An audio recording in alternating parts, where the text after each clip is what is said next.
Hello welcome back. So ಬನ್ನಿ ನಾನು ಕ್ವಿಕ್ಕಾಗಿ ಒಂದು ಸ್ವೀಟ್ ರೆಸಿಪಿ ಹೇಗೆ ಮಾಡೋದಂತ ಹೇಳ್ಕೊಡ್ತೀನಿ. ಸೊ ನಾನಿಲ್ಲಿ ಒಂದು ಫ್ಯಾನ್ ತೊಗೊಂಡಿದ್ದೀನಿ. ಇದಕ್ಕೆ ಸ್ವಲ್ಪ ರವಾನ ಹಾಕಿಬಿಟ್ಟು ಮೊದಲು ಚೆನ್ನಾಗಿ ಡ್ರೈ ರೋಸ್ಟ್ನ ಮಾಡ್ಕೊಂಡಿದ್ದೀನಿ. ಅದಾದಮೇಲೆ ನಾನು ಇದಕ್ಕೆ ಸ್ವಲ್ಪ ತುಪ್ಪ ಹಾಕಿಬಿಟ್ಟು ಇವಾಗ ಚೆನ್ನಾಗಿ ಫ್ರೈ ಮಾಡ್ಕೊತೀನಿ. ಈ ರೀತಿ ಮಾಡೋದ್ರಿಂದ ರವಾನಲ್ಲಿರೋದು ಹಸಿ ವಾಸನೆ ಎಲ್ಲನೂ ಹೋಗುತ್ತೆ ಆ್ಯಂಡ್ ಚೆನ್ನಾಗಿ ಫ್ರೈ ಆಗಿ ಟೇಸ್ಟ್ ಕೂಡ ಚೆನ್ನಾಗಿ ಬರುತ್ತೆ. ಇಲ್ಲಿ ನಾನು ಒಂದು ಪಾತ್ರೆ ತೊಗೊಂಡು ನೀರನ್ನು ಕುದಿಯೋಕ್ಕಿಟ್ಟು ಅದಕ್ಕೆ 3 ಏಲಕ್ಕಿನ ಹಾಕಿದ್ದೀನಿ. ಇದಕ್ಕೆ ಬೇಕಂದರೆ 2 ಲವಂಗ ಕೂಡ ಹಾಕೋಬೋದು. ನಾನಿಲ್ಲಿ ಆರ್ಗ್ಯಾನಿಕ್ ಬೆಲ್ಲನ ಯೂಸ್ ಮಾಡ್ತಾ ಇದ್ದೀನಿ. ಬೆಲ್ಲ ಯೂಸ್ ಮಾಡೋದ್ರಿಂದ ಸ್ಕಿನ್ನು ಮತ್ತು ಹೆಲ್ತ್ಗೆ ತುಂಬ ಒಳ್ಳೆಯದು. ಶುಗರ್ನ ಬಿಟ್ಟು ಇದನ್ನು ಟ್ರೈ ಮಾಡಿ, ತುಂಬ ಚೆನ್ನಾಗಿರುತ್ತೆ. ಬೆಲ್ಲ ನೀರು ಚೆನ್ನಾಗಿ ಕುದ್ದ ಮೇಲೆ ನಾನೀಗ ಫ್ರೈ ಮಾಡಿ ಎತ್ತಿಟ್ಕೊಂಡಿರೋ ಅಂಥ ರವಾನ ಹಾಕಿಬಿಟ್ಟು ಚೆನ್ನಾಗಿ ಮಿಕ್ಸ್ ಮಾಡಿ ಕುದಿಸ್ತಾ ಇದ್ದೀನಿ. ಇದು ಕುದ್ದಾದಮೇಲೆ ಇದಕ್ಕೆ ಹಾಲು ಹಾಕಿ ಇದನ್ನು ಚೆನ್ನಾಗಿ ಮಿಕ್ಸ್ ಮಾಡಿ ಸೈಡಿಗೆ ಎತ್ತಿಟ್ಕೊಳ್ಳಿ.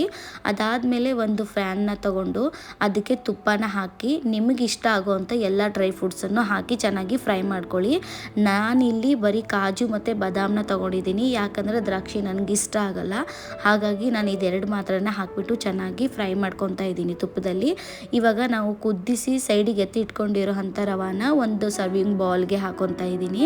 ನೀವು ನೋಡ್ತಾ ಇರ್ಬೋದು, ನಿಮಗೆ ಎಷ್ಟು ಬೇಕೋ ಅಷ್ಟು ಹಾಕೊಳ್ಳಿ. ಆ್ಯಂಡ್ ಇದಾದಮೇಲೆ ನಾವು ಫ್ರೈ ಮಾಡಿ ಎತ್ತಿಟ್ಟಿರ್ತೀವಲ್ವ ತುಪ್ಪದಲ್ಲಿ, ಅದನ್ನು ಇವಾಗ ನಾವು ಇದಕ್ಕೆ ಹಾಕೋಣ. ಆ್ಯಂಡ್ ನನ್ನ ಹತ್ರ ಒಂದು ಸ್ವಲ್ಪ ತುಪ್ಪ ಕೂಡ ಉಳಿದಿತ್ತು. ಆ ತುಪ್ಪ ಕೂಡ ಇದಕ್ಕೆ ಹಾಕಿಬಿಟ್ಟು ಚೆನ್ನಾಗಿ ಮಿಕ್ಸ್ ಮಾಡಿಬಿಟ್ಟು ತಿಂದು ನೋಡಿದೆ. ತುಂಬ ಚೆನ್ನಾಗಿತ್ತು ಟೇಸ್ಟು. ನೀವು ಕೂಡ ಬೆಲ್ಲ ಹಾಕಿ ಟ್ರೈ ಮಾಡಿ, ತುಂಬ ಚೆನ್ನಾಗಿರುತ್ತೆ. ಈ ವಿಡಿಯೋ ನಿಮಗೆ ಇಷ್ಟ ಆದರೆ ಲೈಕ್ ಮಾಡಿ, ಶೇರ್ ಮಾಡಿ. ಇದೇ ರೀತಿ ವಿಡಿಯೋಸ್ಗೋಸ್ಕರ ನನ್ನ ಚಾನಲ್ನ ಇವಾಗಲೇ ಸಬ್ಸ್ಕ್ರೈಬ್ ಮಾಡ್ಕೊಳ್ಳಿ. ಮತ್ತು ಇದೇ ರೀತಿ ಹೊಸ ಹೊಸ ವಿಡಿಯೋ ಮಾಡಿ ಹಾಕ್ತೀನಿ. ನಿಮ್ಮ ಸಪೋರ್ಟ್ ಇದೇ ರೀತಿ ಇರಲಿ. Thanks for watching. ಮತ್ತೆ ನಾಳೆ ಸಿಗೋಣ. ಬಾಯ್.